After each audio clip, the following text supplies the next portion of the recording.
প্রণাম শিক্ষা করুন। আমি তোমায় আশীর্বাদ করে তুমি দীর্ঘজীবী হও। আমাকে কি জন্য ডেকেছেন শিক্ষা করুন?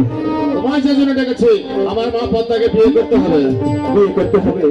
বিয়ে করতে হবে। কিন্তু মহাদেব, আমি একজন মুনি ঋষি হয়ে কিভাবে করবো বিয়ে, আর কিভাবে সংসার জীবনে আবদ্ধ হবো? তাই তাই আপনাকে দয়া করে বলছি, আমাকে এই কাজ করতে বলবেন না। তুমি না আমার ভক্ত? হ্যাঁ মহাদেব, আমি আমি আপনার একনিষ্ঠ ভক্ত মহাদেব। তুমি যদি আমার ভক্ত হয়ে থাকো, তাহলে আমার মা পদ্মাকে বিয়ে করতে রাজি হও। সে কি মহাদেব, এটা কি আপনার আদেশ মনে করি আমি? ঠিক আছে, আপনি যখন আমাকে আদেশ করেছেন, আমাকে এই কাজ করতে হবে।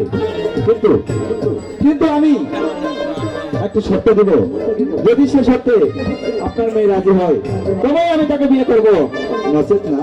তবে কি শর্ত?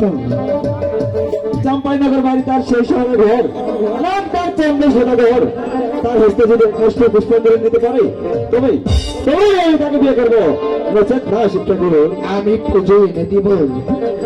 তাহলে আমার বিয়ে করতে কোনো আপত্তি নেই শিক্ষা করুন।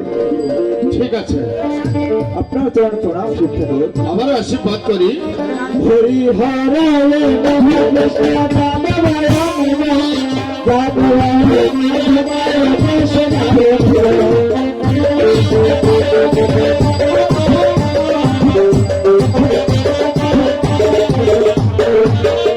বলে পিতা।